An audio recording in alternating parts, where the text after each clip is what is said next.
I was on a rotation where I was actually asleep when it started. I was in my underwear downstairs and I woke up to gunfire, and then while crawling to my gear, a huge blast went off. And it turns out that it was a suicide bomber driving a dump truck full of explosives. This is Heard Business School, where we sit down with private practice owners and industry experts to learn about the business of therapy together. I'm your host, Michael Fulwiler. This week, I'm joined by Christopher Brown, a wounded Marine combat veteran who now helps other veterans and first responders as an EMDR-certified therapist. In our conversation, we dive deep into his journey of healing and transformation post-military service, including why he started Growing Veterans, a nonprofit with a mission to empower veterans to cultivate purpose and belonging by growing food. We also discuss his vision for his new venture, Helicon, to streamline the certification, skill development, and marketing of EMDR therapists. As a heads up, this episode contains themes of combat violence that may be triggering for some listeners. Here's my conversation with Christopher. Enjoy. Christopher Brown, welcome to the show. Thank you. Glad to be here. Thank you so much for being here. Really excited, looking forward to this conversation. Before we dive in, I just wanted to thank you for your service and your sacrifice. And I also wanted to ask you, how does that make you feel when people say that? Early on, I got out in 2008. Early on, it made me feel weird. I appreciate that you added your sacrifice, because I think that speaks to your understanding of what actually like military service entails. It is quite a sacrifice, not just for the service member, but their families and everybody that they're close to. So I've come to appreciate it, and it's not weird for me anymore, but I remember feeling pretty awkward about it when I first got out for a few years. Why was that?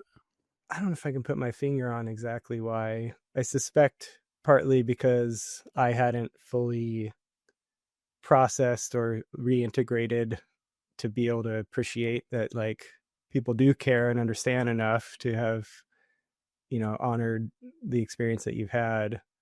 I struggled with quite a bit early on in terms of PTSD and depression and physical chronic pain issues, TBI issues. So, I was kind of a hot mess anyway. Yeah, I want to talk about that. I haven't really talked about this on the show, but my dad, who's retired now, was a foreign service officer. So I grew up abroad. My dad was posted to U.S. embassies, and I grew up around Marine guards. I remember going to the embassy and you check in with the Marine Guard. I remember being in fourth grade in the Ivory Coast in West Africa playing softball with the Marines on the weekends. And so, yeah, my first job actually was in high school. I remember it was on Camp Foster, which is a Marine Corps base in Okinawa, Japan. That was like my first job. I was just like a desk job in a colonel's office. And then I went to high school, Kubasaki High School, which is a Department of Defense school. So I really grew up around the military culture, even though my family wasn't in the military. I mean, we served abroad with the military. So I definitely understand the sacrifice. And I watch kids that I went to high school with, their parents would get deployed and not come home. I had friends I went to high school with who enlisted and went to Afghanistan and didn't come home. And so it's tough. So you get it. Yeah. More secondhand. I Appreciate you sharing that though. Yeah. Yeah. And I imagine too, it has to be tough. You mentioned reintegrating, kind of coming back. And that's something you read about and you see in movies and TV shows, like soldiers coming home after having this life-changing experience and then coming back into society. And then you have people who aren't supportive of the military or our involvement, in these countries overseas too. And that has to be tough as well. Yeah, I mean, we certainly didn't have it as bad as the Vietnam generation in terms of societal negativity towards them. For us, it felt a bit more like apathy, though. It's its own kind of challenge. I mean, I remember seeing a stat, it's been a couple decades now, I guess, a stat around the amount of people in the population that join the military and the amount of people that go and deploy and do war stuff. We're talking about less than 1% of the country.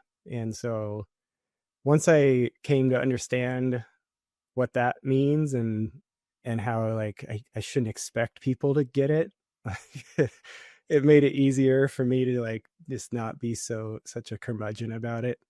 But yeah, I mean, on the flip side of that, we're talking about 1% of the population carrying the burden of 2 decades of war for doing our government's bidding overseas.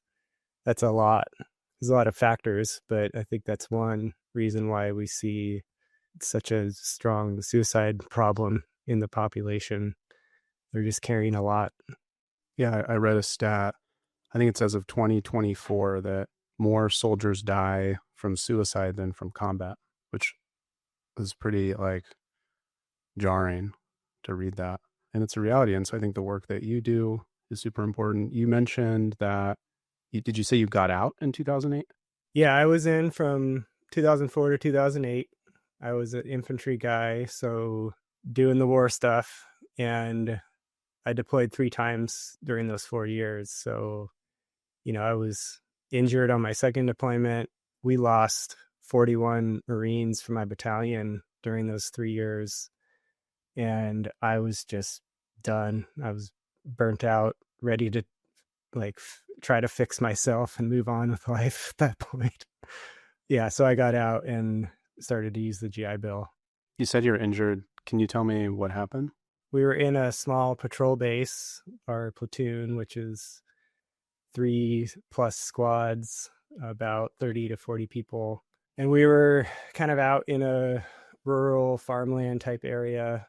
And I was on a rotation where I was actually asleep when it started. I was in my underwear downstairs, and I woke up to gunfire, and then while crawling to my gear, a huge blast went off. And it turns out that it was a suicide bomber driving a dump truck full of explosives. They were trying to drive it into our house that we were in. And that initiated a complex attack on the patrol base. And so probably an hour or so long firefight. And at some point during that, we had to go get more ammo out in one of the trucks that was parked outside. And while going to get the ammo, I didn't even remember this happened until literally like 3 or 4 years after. I forgot this part of the memory altogether. But went out and got ammo, and on the way back into the house is when I was shot through the calf. So, adrenaline is a crazy thing. I didn't even know I was shot. I didn't even know I was bleeding until probably 15 minutes later when we were consolidating the wounded downstairs, and somebody's like, "Hey, you're bleeding." And they called the corpsman for me, and I was like, "No, you're bleeding. You need to get patched up." And so like it was just a mess. It was crazy. We had evacuation for all the wounded, and because it was just my leg and I was walking fine, I told our first sergeant, like, there isn't any room in the trucks. Are you guys going to come back and get us again? Like, are you coming back for a second time?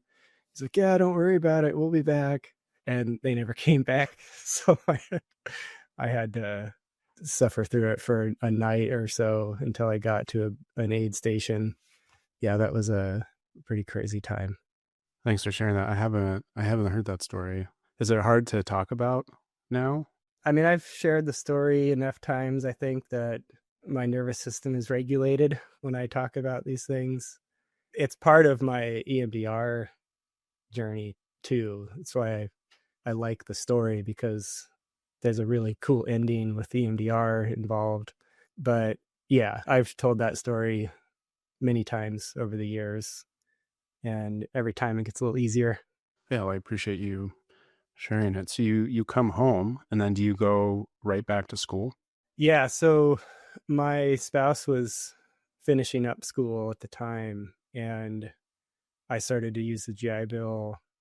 Initially, I was pursuing CIS classes. I thought I was going to get into IT, and I did about a year of those courses.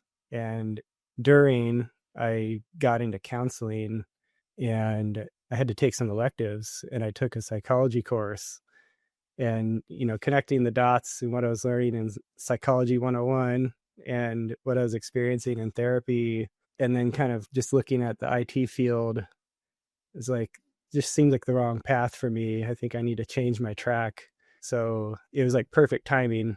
All the CIS courses ended up becoming my electives, and I was able to be on track for, I actually did a human services degree with a psych minor. And that was, with plans to pursue MSW later on. You're at Western, right? At the time, Western Washington University is up in Bellingham. What was like the adjustment like personally for you? I mean, as you're now like back in school, what was that like? Did you have PTSD from that experience? Yeah, it was pretty rough. I mean, I was having panic attacks. I was drinking way too much. I was not a very pleasant person to be around, to be honest. So I had insomnia, sleep problems, nightmares. And this gets into the EMDR story. Like I had been in therapy for probably a couple months, and I think we had done EMDR on a few parts of my military experience, but we hadn't done the suicide bombing yet. And I remember being in class. The same classroom is actually the psychology classroom.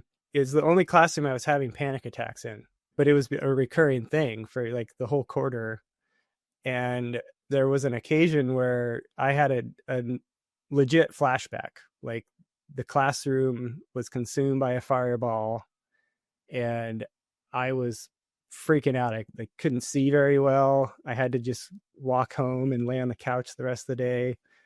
It was a bad flashback panic attack experience. And I told my counselor about it, and they're like, let's go ahead and do EMDR on the suicide bombing. Think you're ready for it now. I think it's time. Yeah. So we did. And, I processed and desensitized a lot of the different aspects of that day. But the counselor just, I think it was great intuition on their part. They asked me to imagine like slowing down time when the blast initially happened. What were the senses? What did it feel like? And I remember the change in air pressure that exists around a big blast like that. And immediately it clicked. Like, this is the same feeling I get in that classroom. There was an AC unit that would turn on, and it would change the air pressure in the room. And just connecting those dots with, the whole desensitization process with EMDR, I was able to go through the rest of the quarter without having any flashbacks. And I don't think I had any panic attacks either. I mean, I still had anxiety for a while, but it was like a stark, noticeable shift that happened. And I haven't had a flashback like that ever since. Those early experiences with EMDR as a client really made me a strong believer and proponent for using it in my profession once I became licensed. That's really interesting. I was going to ask, was there something that was triggering? Because my understanding of, PTSD, especially for, combat vets, is, it's like fireworks or like loud noises can be, triggering. It's almost like your body's responding to this change in air pressure, but you're not even aware of it. When you say walk through the desensitization kind of process, what was that like? Can you explain that to me? Kind of what does that look like in EMDR? Yeah, so EMDR uses bilateral stimulation. It's eye movement, left and right. And at that clinic, we had the fancy buzzers that you hold in your hands that'll vibrate, and then earphones that'll beep. So it's all moving in sync, left and right. And it's activating kind of both sides of the nervous system. And when you're focused on a challenging memory, what the research shows is that this BLS is doing two things. It's activating the hippocampus, which is what we use for memory recall. so we can like have a more vivid recollection of a memory. But it's also not entirely, but kind of suppressing the amygdala, the fight or flight response. So, we have this, what we call a window of tolerance, where you can do really deep work without being too overwhelmed by it. That's the idea. I mean, there are a lot of steps to help prepare and make sure that that works the way it should be, but that's the idea. So when you are able to look really close at memories like this and work through the thoughts, the feelings, the emotions, where it's felt in the body, the somatic experiences, the way that EMDR folks think of it is the trauma created a blockage, and the process of EMDR puts the brain in a state where that blockage can be kind of unblocked. We heal, we resolve, we reconsolidate the memory. When they look at brain scans pre and post EMDR, thinking about a trauma, initially it's like right there in the primitive fight or flight center of the brain near the hippocampus and the amygdala. But then after EMDR, same memory, now the cortex is lighting up and the fight or flight center is no longer active. So the term memory reconsolidation is something that EMDR folks use a lot too. And that speaks to the seeming ability to take the memory and put it somewhere that's going to create less activation. And so that's like part of the desensitization. The memory aspect of that is fascinating. So you said that you didn't even really remember what had happened or what you did, like kind of getting up and walking around until after the fact. So like the part of your brain that like blocks that out, I imagine that that's just what happens in these kinds of traumatic events. Like your brain just blocks it out. Like you don't remember it happening until later. And just now thinking about that, my hair stood up, like thinking about being outside that house. Yeah, our bodies remember these things, and sometimes consciously we don't.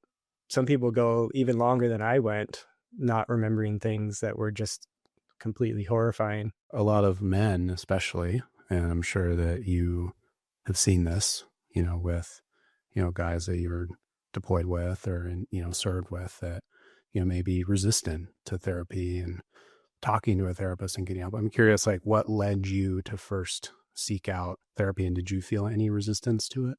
Well, it's kind of embarrassing and kind of cool at the same time.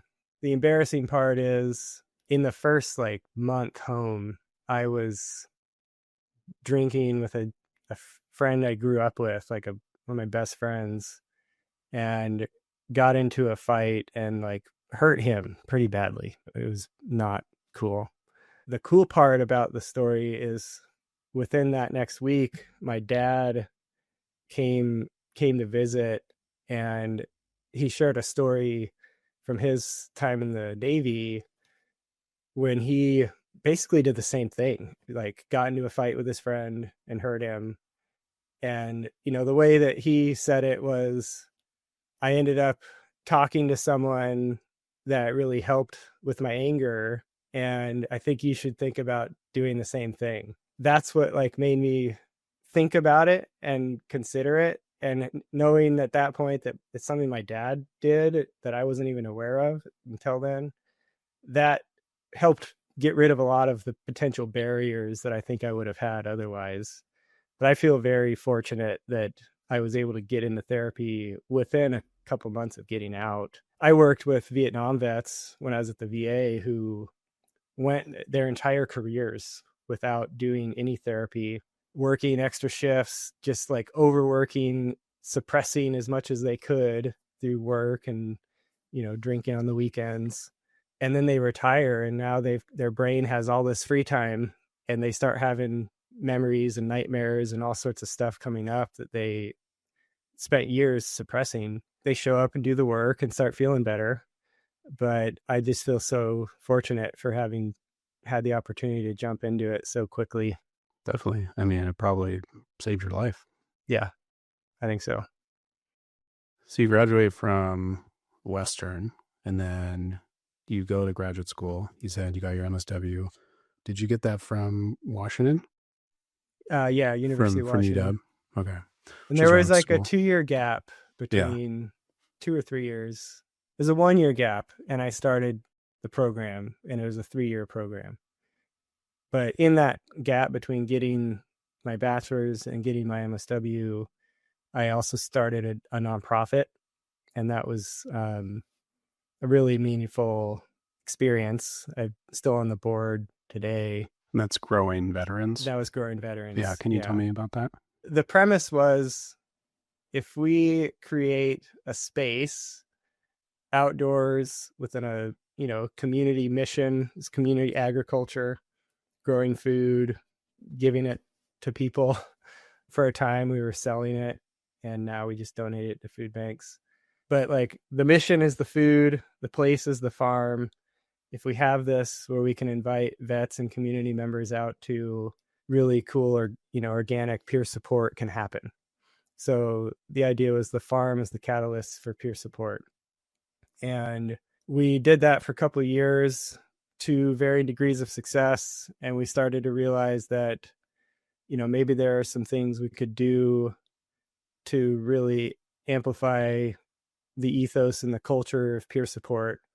And we ended up developing a training that all staff and volunteers, or staff are required, volunteers are encouraged to go through. But it was a really well thought out peer support training that has since been validated by a couple studies through the VA's Office of, it's one of those big acronyms, the Center for Innovation in Disability Rehabilitation Research.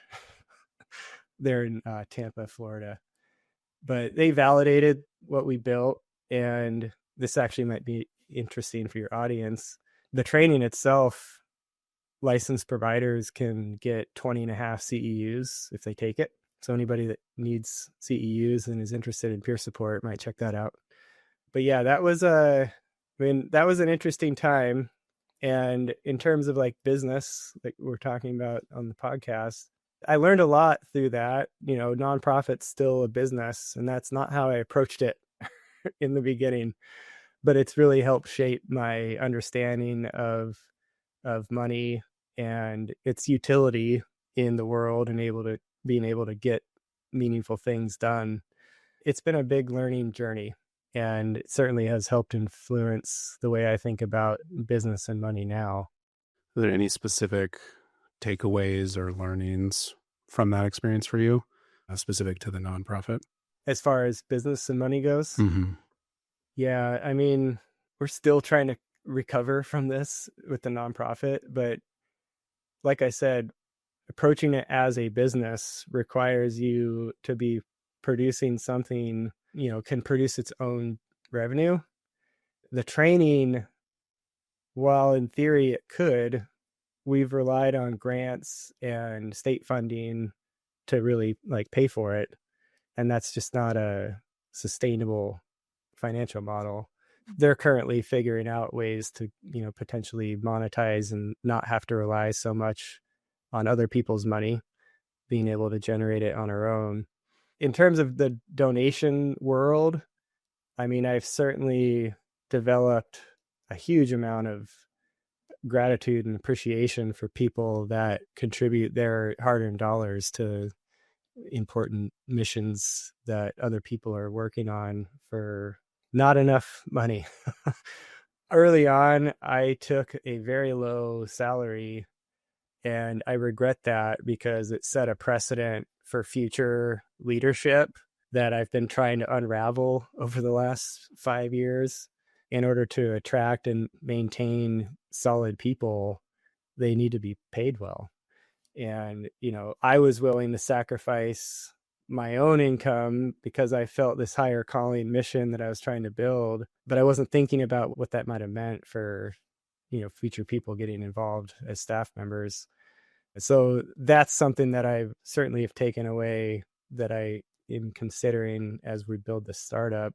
Yeah, I'm sure there are others, but those are some of the big ones that are coming to mind right now. And you were working on this nonprofit in between, so you hadn't started at Washington yet? Yeah, so I had a whole year and a half, maybe 2 years, where I was just full-time executive director It was a 3-year program, so it was designed for people who are working. It was a part-time program. We met once a month for a weekend, and the rest was like asynchronous learning online. So that allowed me to continue building the nonprofit while doing the initial grad school stuff. And once I started the practicum, that's when I started to pull back on some of my hours. Obviously, with the organization, I had to be seeing clients through my practicum and starting to get that level of like clinical exposure and recognizing that early on, and I don't know if I still feel this way, sometimes I do, I considered this ambition to be a therapist as this is going to help me be a peer supporter on steroids. It's like, because I'm going to work with vets, like it's still going to be working with this population, but I'm going to know how to actually do deeper, meaningful work with them and support them in that way. I'm curious, kind of following this story, you're kind of in practicum, you're doing clinical work.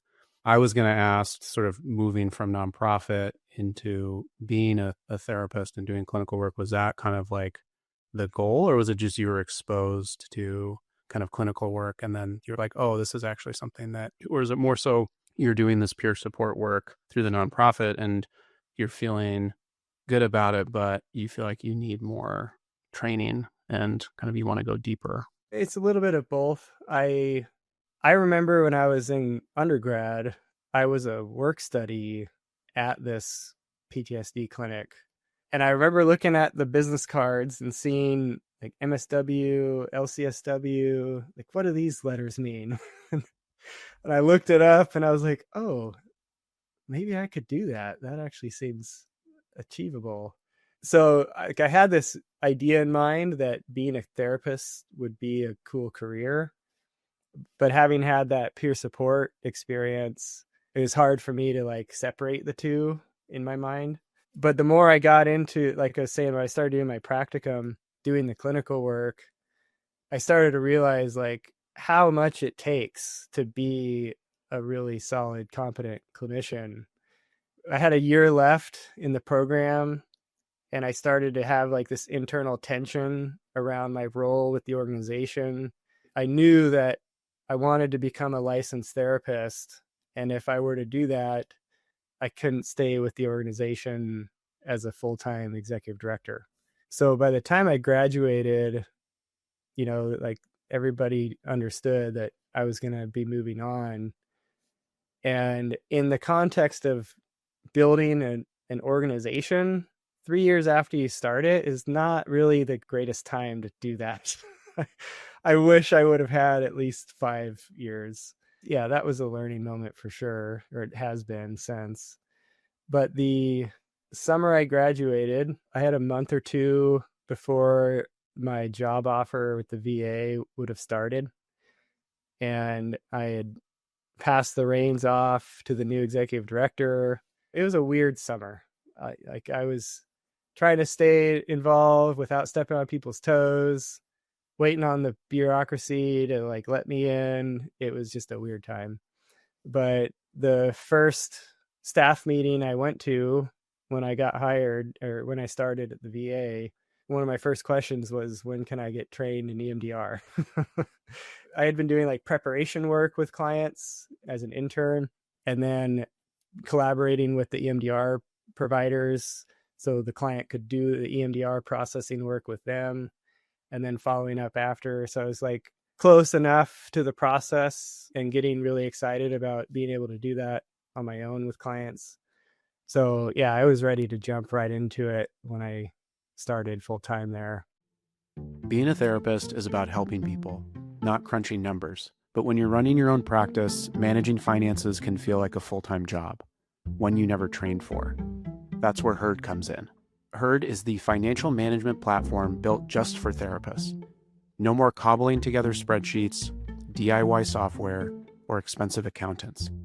With Herd, you get bookkeeping, tax support, and financial insights, all in one easy-to-use platform. Herd was started by an accountant and a software engineer who understand the challenges you face as a business owner. Our mission? to make it incredibly easy for therapists to manage their practice as a business, build wealth, and stay focused on what matters most, their clients. Join thousands of therapists who trust Herd with their finances. Schedule a free consultation today at joinherd.com/consult. I'm curious, as someone who was still in graduate school and then you graduate and you go to the VA, you're like a new therapist, probably still a pretty young guy. You're kind of working through your own challenges, kind of coming back home, and then you're working with, I'm assuming, mostly men who are, haven't talked about that. You mentioned guys like that went to Vietnam, they haven't talked about it. What was that experience like for you, and kind of how did you navigate that? Because I imagine that must have been pretty difficult, the transference and all of that. Yeah, that was, looking back at it, it didn't feel too difficult. The clinic I was in, it had a very unique model.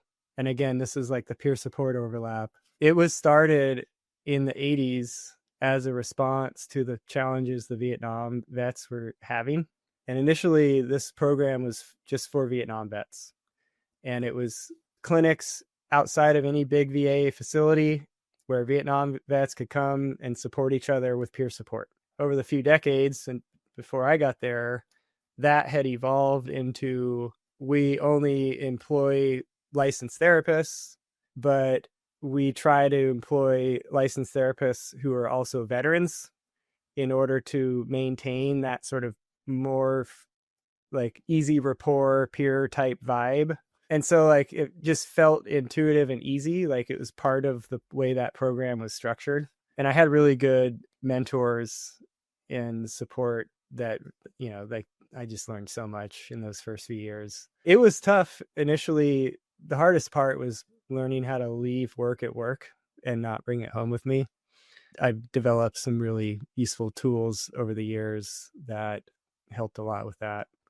I've continued to do EMDR over the years as needed. Mm-hmm. Yeah. So it was mostly good and intuitive, some hard parts that I think probably a lot of early trauma therapists struggle with. Yeah. And then how long were you at the VA? So I was there full time, I think 7 years. Oh, wow. Long time. Yeah. And by the time I left, that the ethos that I described was starting to change, and it just kind of felt different than when I started. It was tough to leave the clients and the staff that I had developed good relationships with. It was clear that like I was being guided in a different direction. And so I started building my private practice on the side for like a good 6 months to a year before I left, in order to know that it was going to work out, because, I have to be able to keep food on the table. Right. Yeah. How did you do that? What were the steps that you took to start your private practice? I got on Alma and set up, all the standard things, set up Psychology Today, put together a website, put together my simple practice. The way that my work schedule was, I already had Friday afternoons off. So I started scheduling clients Friday afternoon. And then once that filled up, I started taking like leave from work Friday mornings. So I have all Friday with private practice clients. And then I started taking leave Thursday afternoons also. And it just kind of started like moving into the week. And at some point when I had enough clients on my caseload and saw that these systems were working, I knew that like, okay, this is not going to work if I keep going and keep trying to work here too. Like this makes sense now to switch. During that time, I was letting my clients at the VA know that, I was going to be leaving, and made sure that they got connected with whoever they needed to be connected with. So it felt like a good transition as far as that could go. But yeah, it was a pretty liberating transition at the end of it. I remember feeling probably 2 months into private practice, just like the absence of stress. And it's like, this is, I didn't realize how much stress I had until it was gone. But that was pretty profound. And just being able to run my own practice now, it's really empowering. And were you working with like the similar type of client? So you're working with veterans, kind of folks struggling with PTSD? One of the reasons I went to private practice is I wanted to start expanding my client base into other areas. So I did want to keep working with vets, but I wanted to be able to see other folks too. I got a clinical partnership with the Headstrong Project, which is a really cool nonprofit that connects licensed providers with veterans seeking care outside of the VA. I still have clients that way, but with Alma, I'm telehealth, so I was able to connect with some folks in the Seattle area and around the state. And also, I'm licensed in Arizona, so I've seen some clients down there. I started talking about the EMDR approach that I take and some of the work I do on LinkedIn, and some firefighters reached out and said, like, this is something that we want our agency to have access to.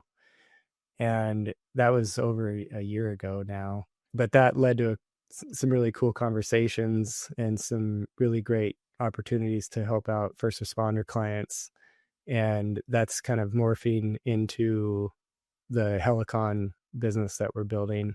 First responders being kind of the initial client base, but recognizing that there are other high stakes professions that EMDR can support. That's kind of where things are going, and it's exciting. That makes sense from a marketing perspective. It's kind of an adjacent niche, right? You're working with veterans and then first responders, firefighters, EMTs, police officers, people who are kind of exposed to a lot of like traumatic stuff as well. Yeah, in those talks, I realized the way that they're talking about mental health care and stigma, these are the same conversations the veteran community was having 10 years ago. I know this stuff. I can help with this stuff. This is cool. Definitely. So you're certified in EMDR. When did you get certified? When did I get certified? Were you at the VA at the time, or was that once you were in private practice? It was a few years ago. Yeah. Yeah. And I know EMDR now is like very popular. I see it talked about a lot. I feel like Prince Harry talked about like doing EMDR and it was like in the news. I saw a lot of therapists talking about that. When you were first introduced to EMDR, you were, explaining back in college. And then when you kind of got into doing clinical work, EMDR is something that you wanted to learn and be trained in. Was it popular at the time? EMDR has had a challenging go in terms of like reputation, and it's weird. I remember when I was taking the training, my trainer worked directly with Francine Shapiro, the EMDR kind of creator back in the early 90s. And she would talk about how challenging it's been for EMDR to establish a reputation, because for the last, and this was when she was talking, the last, previous few decades, there were therapists who would incorporate eye movement into therapy and say they're doing EMDR, but never actually like got the training or knew what they were doing. And clients would get on forums and talk about how harmful EMDR is. And like, there's just a lot of there's been unfortunate stories like that over the years. And my trainer's take was, if Francine would have patented this and standardized it so people couldn't just like make these claims, it could have like protected some of that reputation.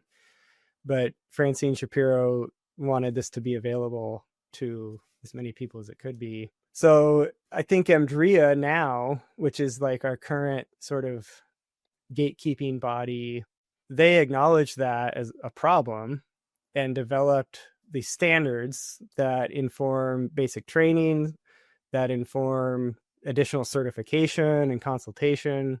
And, I think the whole point is to try and make sure that people aren't saying they're doing EMDR and causing harm when they like weren't actually trained or don't know how to do it. But now, like, newer therapists who learn about EMDR and they see these like extra hoops that they have to go through, Yeah, it feels you like know, it's exclusive and you have to pay yeah, thousands so of dollars for these trainings and yeah. exactly. There's new criticisms now. I think it's what they're criticizing is a response to something that was even worse. Like, I get it, and I feel very fortunate that I was able to get my consultation and training for free. Like, that was part of my program I worked for. Like, part of my ambition with Helicon is to figure out how to make it as streamlined and efficient and affordable as possible to get plugged into this and be able to offer EMDR in a way that maintains high standards and ethical clinical standards. That's the ambition. And I know we've got a long ways to go, but I feel like the more I talk about this with providers, they see the need and are excited about it.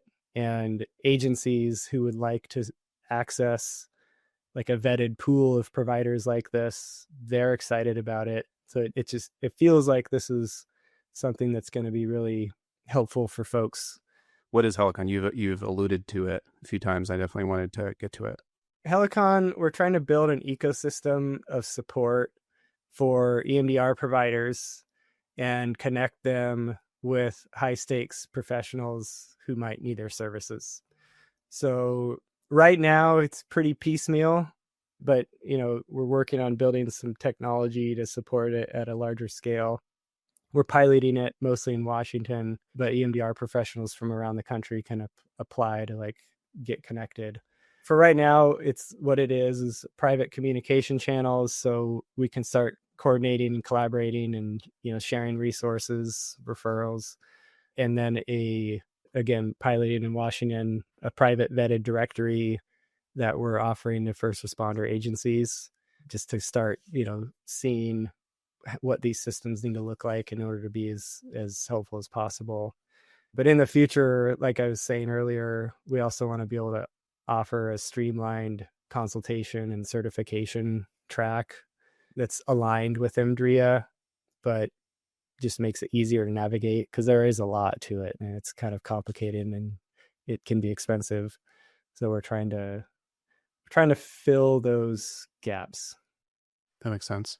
For folks who are listening who are already, practicing EMDR, they're interested in learning more and getting more connected to this community, how can they learn more about it? Go with helicon.com. And I think any EMDR providers will know why it's named that. Go with that is probably the most common phrase that we use in EMDR. But Helicon, Helicon. So go with helicon.com. Or folks can connect with me on LinkedIn. I talk about these things quite a bit on there. Yeah, no, you're a great follow on LinkedIn. Why is it called Helicon? It's been an interesting journey just finding a name. It's crazy how these things are. But Helicon is the name of a mountain in Greece that is associated with the like ancient Greek muses that were known for like creativity and innovation, and was also the home to the Thespians who supported the Spartans at the famous Battle of Thermopylae. So, trying to lean into themes of support and creativity, it felt like a good fit, and it happened to not be taken. That's the short answer. Yeah, it was available. And when I sent it to a few of my colleagues, they're like, yeah, this feels like what you're talking about. This feels like a good name. So yeah, here we are. I like it. Thank you. All right, Chris, we're getting to the end here, and we like to wrap up with a rapid fire round. I know you're a Pacific Northwest kind of outdoors guy. Do you have a favorite hike right now in the Washington area? Table Mountain up near Mount Baker. Mm-hmm. That's a good one that tests my anxiety because it's like really steep on just slippery rock. So that's an awesome one because once you get up to the top, it's just amazing views. Yeah, such great hiking in the Pacific Northwest. I'm from Seattle. I live in New England now, and like the mountains here are really like hills. So there's not the same level of hiking, but We haven't had a chance to talk about this. I want to give you the opportunity. What's your take on psychedelic assisted therapy specifically for working with veterans? Very promising. I spent a big part of last year diving into it. I was consulting with providers about psychedelic harm reduction, integration therapy. I did a training on combining the psychedelic assisted therapy model with EMDR protocol for the EMDRIA conference last year. I was trained in the MAPS MDMA assisted therapist training when I was still at the VA. And, that really opened up my eyes to what's going on in that space. But it's still very much the Wild West. It's very, very powerful. These plant medicines are very powerful and they can create some amazing healing outcomes. But, there are also bad outcomes that happen too. And some of my EMDR colleagues in the UK are actually focusing on EMDR as a support for helping people integrate from a bad experience, because it can be like a trauma, right? But yeah, psychedelic therapy, I definitely think there's a place for it. And I think personally, it would be naive to assume that you're not going to have to know about this stuff as a therapist over the next 5 or 10 years. If you're in a state where these are becoming legal or even adjacent to one, it's just a matter of time until clients start asking about it, especially if you work with like trauma population. Like, it's just EMDR therapists, I think, are definitely going to have the same kind of clients seeking psychedelic therapies as would EMDR. But we do need more research and we need more regulation. And I see efforts for that happening. And I work with vets who have gone with these nonprofits to South America or Mexico to pursue psychedelic healing opportunities. And it's pretty amazing the difference that I see just in from 1 week to the next. Saw them 1 week before they went, saw them the next week, and it's like I'm talking to someone different. When I was at the VA, there was a few examples like that, and they went and did these unbeknownst to me until later.